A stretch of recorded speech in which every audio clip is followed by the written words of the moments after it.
नमस्कार साथियों, आपके साथ मैं हूं श्वेता त्रिपाठी। द राष्ट्र प्रथम में आज बात उत्तर प्रदेश चुनाव की। योगी आदित्यनाथ को ललकारा जा रहा है।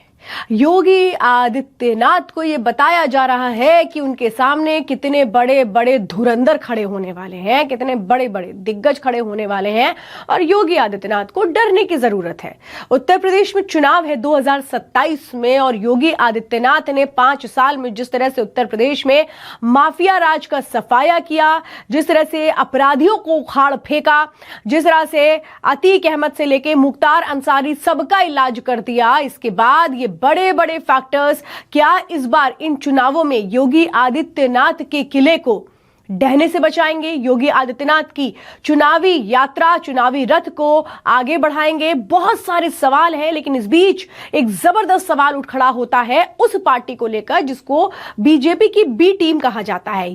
यह है ओवैसी की पार्टी AIMIM। लेकिन इस बार इनकी ही पार्टी ने योगी को ललकार दिया है। क्या है माजरा, जरा समझिए।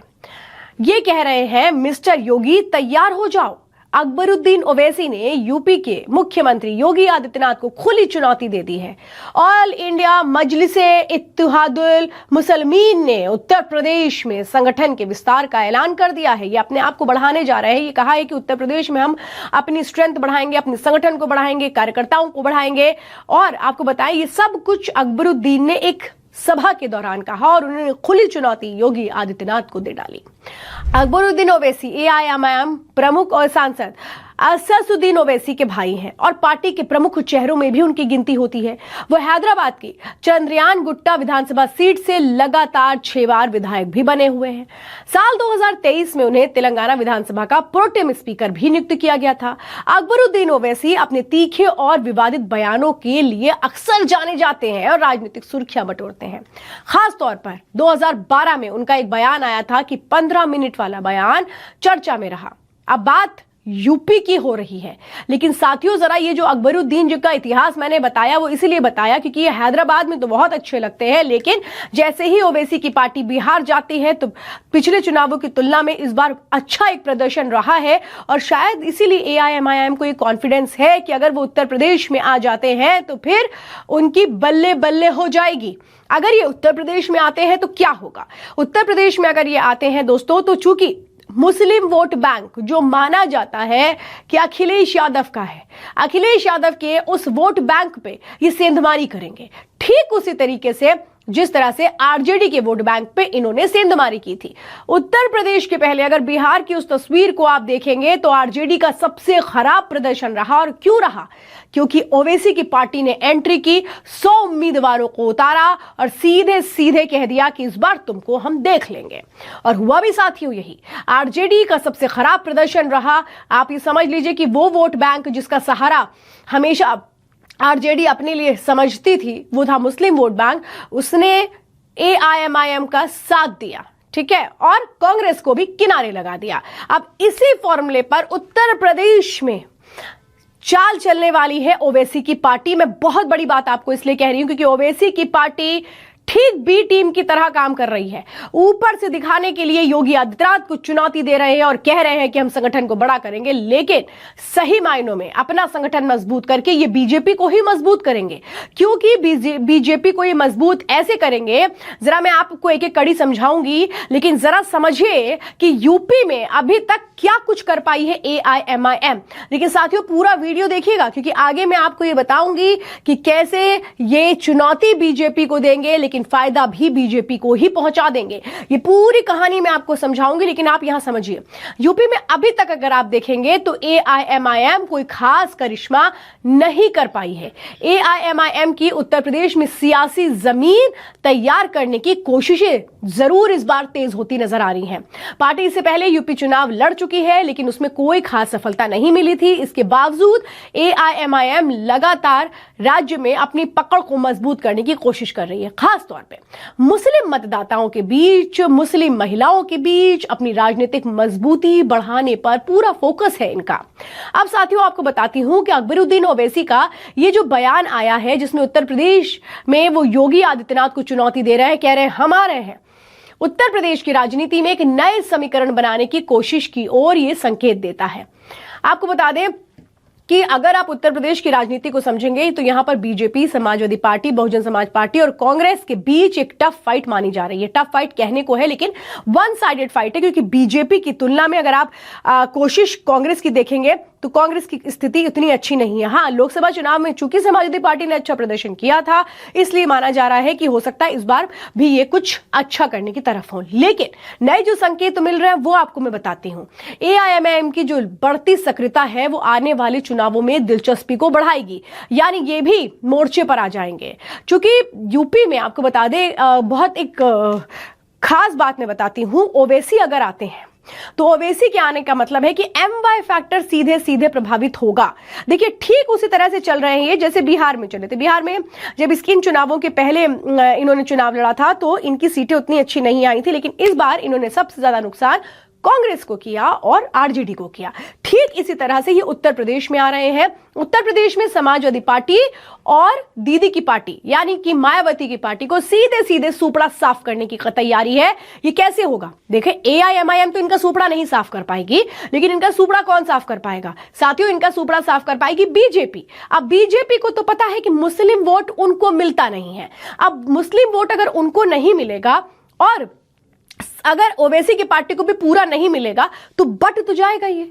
अगर ये वोट बटा तो समाजवादी पार्टी को नुकसान होगा, क्योंकि वो उनका वोट बैंक है, ये ऐसा वो मानते हैं, और ये वोट बैंक जिसका फायदा उन्होंने लोकसभा चुनावों में उठाया था। ठीक है, इसीलिए ओवैसी की पार्टी मजबूती के साथ डट रही है और कह रही है, अरे हम आ रहे हैं योगी आदित्यनाथ तुमको रोकने के लिए। लेकिन यहां तुमको रोकने के लिए नहीं, बल्कि सही मायनों में समाजवादी पार्टी को नुकसान पहुंचाने के लिए। और योगी जी, हम बोलेंगे जरूर आ रहे हैं, हम आपको हम चुनौती दे रहे हैं, लेकिन चिंता मत करिए, हम ही तो हैं जो आपको फायदा भी दिलाएंगे, है ना दोस्तों। ये है इनकी कहानी। लेकिन यहां पर कांग्रेस और समाजवादी पार्टी ने भी बी प्लान बना लिया है। वो ये है कि हिंदू मतों को बांटकर बीजेपी को हराएंगे। यानी आप समझे, एक तरफ मुस्लिम वोट बैंक को बांटने की तैयारी हो रही है, ये बिल्कुल क्लियरली समझ चुकी है समाजवादी पार्टी और कांग्रेस। इसीलिए वो कह रहे हैं कि हम हिंदुओं का वोट बांट देंगे, तुम मुस्लिम का वोट बांटोगे, हम जो बीजेपी का वोट बैंक है वो बांटेंगे। अब ये कैसे होगा ये समझिए। दरअसल उत्तर प्रदेश में 2027 विधानसभा चुनाव से पहले एक बड़ी रणनीतिक स्ट्रैटेजी तैयार की जा रही है इन पार्टीज की ओर से। राजनीतिक बिसात बिछाने के लिए कांग्रेस और समाजवादी पार्टी के बीच सीटों के बंटवारे को लेकर खींचतान खुलकर सामने आई है। दरअसल बीजेपी के राजनीतिक इकोसिस्टम में खींचतान को प्रायोजित बताया जा रहा है, यानी ये कह रहे हैं कि ये सिर्फ दिखावा है। आपको बता दें, खुलकर बात कैसे आई थी सामने। दरअसल एक पूर्व बीजेपी के विधायक हैं, उन्होंने ये दावा किया कि बीजेपी को हराने के लिए एक बड़े राजनीतिक षड्यंत्र की तैयारी हो रही है। पीस गठबंधन में बीजेपी से लड़ने के लिए कोई मुद्दा नहीं बचा है। समाजवादी पार्टी, कांग्रेस की सारी उम्मीदें इस बात पर टिकी है कि योगी आदित्यनाथ के नेतृत्व में बीजेपी के पक्ष में गोलबंद हिंदुओं के वोट को बांट दिया जाए। और इसी बात का दावा किया जा रहा है कि समाजवादी पार्टी और कांग्रेस की ये जो प्लानिंग है वो आपस की दुश्मनी दिखाकर अलग अलग चुनाव लड़ना है। एक दूसरे की मदद के लिए एनडीए कैंडिडेट्स के खिलाफ सवर्ण, पिछड़े, दलित उम्मीदवारों को मैदान में उतारा जाएगा और बीजेपी और एनडीए के सामने समाजवादी पार्टी और कांग्रेस के उम्मीदवारों को जीत जिससे पक्की हो। खासकर कांग्रेस सवर्ण चेहरों के जरिए बीजेपी को नुकसान पहुंचाकर समाजवादी पार्टी की मदद करने की योजना बना रही है, ताकि 2029 में प्रधानमंत्री नरेंद्र मोदी के खिलाफ राहुल गांधी के लिए जमीन तैयार की जा सके। आप समझे आप? तो ये कहा जा रहा है कि जिस तरह से बिहार में आरजेडी के साथ कांग्रेस के गठबंधन का कोई फायदा नहीं हुआ, यूपी में भी कांग्रेस का कोई विशेष आधार नहीं है। इस फॉर्मूले पर कांग्रेस विधानसभा चुनाव में बीजेपी को रोकने के लिए समाजवादी पार्टी की मदद कर सकती है। तो ये बहुत जबरदस्त एक खेल चल रहा है। हालांकि इन सारी बातों से दोस्तों बताने की कोशिश हो रही है कि सिर्फ दिखावा है, लेकिन एक बात तो बिल्कुल क्लियर है कि 2027 की जो लड़ाई बहुत जबरदस्त होने वाली है। आपको याद होगा 2027 के चुनावों के पहले, यानी एक साल पहले, हमने अभी देखा था कुछ दिनों पहले अभी मुक्तेश्वरानंद जी भी कूद गए। योगी आदित्यनाथ के खिलाफ खुला मोर्चा खोल दिया उन्होंने, ये कहते हुए कि भाई ये तो गालियां देते हैं साधुओं की, ये सच्चे सनातनी है ही नहीं, इन्होंने तो इनको तो मुख्यमंत्री नहीं होना चाहिए था, केशव प्रसाद मौर्य को मुख्यमंत्री होना चाहिए था। और वही वहीं से वो पूरी प्लानिंग दिखती है कि आप हिंदू वोटों को बांटने की कोशिश करते हैं, आप साधु संतों को योगी आदित्यनाथ के खिलाफ करने की कोशिश करते हैं, क्योंकि योगी आदित्यनाथ खुद गोरखपीठ मठ से आते हैं, वो खुद सनातनी हैं, वो खुद साधु सन्यासी हैं। और ऐसे में अब आप उनके सामने एक नई चुनौती पेश करेंगे कि उनके खिलाफ साधु संतों को कर दिया जाए, हिंदुओं को कर दिया जाए। अगर उनके खिलाफ हिंदू होते हैं, साधु संत होते हैं, तो इसका सीधा सीधा फायदा किसको मिलेगा? इसका सीधा फायदा मिल जाएगा कांग्रेस को। यानी अगर ये वोट बैंक बढ़ता है तो फिर ये या तो कांग्रेस के पास जाएगा, समाजवादी पार्टी के पास तो ये जाएगा नहीं, बिल्कुल क्लियर है। तो अगर कांग्रेस के पास जाता है तो जो कांग्रेस है वो समाजवादी पार्टी को इसका फायदा पहुंचाएगी। यानी आप ये समझिए दो तरह के गेम प्लान चल रहे हैं। एक तरफ ओवैसी की पार्टी जो मुस्लिम वोट बैंक में सेंध लगाकर बीजेपी को जिताने की कोशिश कर रही है, दूसरी तरफ हिंदू वोटों में बंटवारा करने की कोशिश अभी मुक्तेश्वरानंद कांग्रेस ने शुरू कर दी है। और इसका सीधा सीधा फायदा समाजवादी पार्टी को होगा। समाजवादी पार्टी मजबूत होती है तो बीजेपी मजबूत होती है। यानी हिंदू वोटों को बांटो, मुस्लिम वोटों को बांटो और उत्तर प्रदेश में चुनाव फिक्स कर लो, मुख्यमंत्री की सीट फिक्स कर लो। ये सीधा सीधा इस वक्त हाल नजर आता है।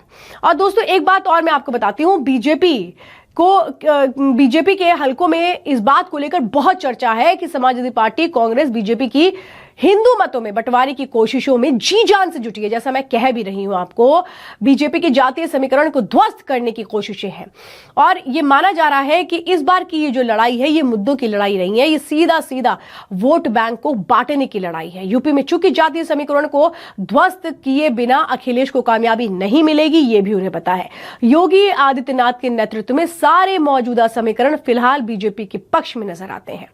तो अभी आपको मैंने चूंकि बताई, अभी मुक्तेश्वरानंद जी का पूरा ये प्रकरण जो नैरेटिव प्रायोजित था चुनाव से पहले, हिंदुत्व की राजनीति वो कर रहे हैं। और ये भी बात है कि अभी आपने एक और भी बात देखी होगी, वाराणसी के मणिकर्णिका का पूरा जिक्र आया, जिसमें ब्राह्मणों की नाराजगी का नैरेटिव सेट करने की कोशिश विपक्ष की ओर से हुई थी। और इसमें आग में घी का काम अभी मुक्तेश्वरानंद जी डाल रहे हैं। जो उनके साथी हैं वो हैं अजय राय, और वो कहां से आते हैं? वाराणसी से आते हैं। और वाराणसी को अभी इन लोगों ने पूरी पिक्चर बनाई थी, विपक्ष ने, ये कहते हुए कि देखो वाराणसी कितना खराब है, कितना गंदा हो गया है। इसका क्या मतलब है कि प्रधानमंत्री का एक तो संसदीय क्षेत्र है वाराणसी, जो धार्मिक लिहाज से बेहद महत्वपूर्ण है, लेकिन वहां किसी का ख्याल नहीं है। इसी को कहते हैं तुष्टीकरण की राजनीति। और अब देखना यह है हिंदू समाज कहीं बट ना जाए, क्योंकि अगर हिंदू समाज एकजुट रहता है तो योगी आदित्यनाथ को नहीं हराया जा सकता है। योगी आदित्यनाथ की सरकार में कोई दूसरा मुद्दा नहीं है जिसके दम पर कांग्रेस और समाजवादी पार्टी उनको किसी भी तरह से नुकसान पहुंचा पाए। इसीलिए फायदा हिंदुओं की नाराजगी का उठाने की कोशिश है। सवर्ण और पिछड़े कुछ छोटे समूह बीजेपी की नाराजगी लगातार दिखा रहे हैं। हमने देखा यूजीसी में किस तरह से सरकार को यह बताने की कोशिश हो रही है कि आप ब्राह्मण विरोधी हैं, आप जो ब्राह्मण हैं उनका ख्याल नहीं रख रहे हैं, सवर्णों का ख्याल नहीं रख रहे हैं। और यही नैरेटिव है साथियों जो उत्तर प्रदेश चुनावों में बनाने बिछाने की कोशिशें हैं। यानी बांटो और वोट पालो, इसकी तरफ उत्तर प्रदेश बढ़ने को तैयार है। 2027 में मैं एक बड़ी भविष्यवाणी आपको कर रही हूं। एक गंदा खेल खेला जाएगा जिसके जरिए योगी आदित्यनाथ को हिंदू विरोधी बताने की कोशिश होगी। दोस्तों सावधान रहिएगा और ये वीडियो सेव कर लीजिएगा, क्योंकि ये होगा उस दिन मैं आपसे पूछूंगी कि मैंने ये बात 6 महीने पहले आपको बता दी थी। वीडियो को लाइक कीजिए, सब्सक्राइब कीजिए और बेल आइकन दबाना मत भूलिए। आज के लिए दीजिए इजाजत साथियों, नमस्कार।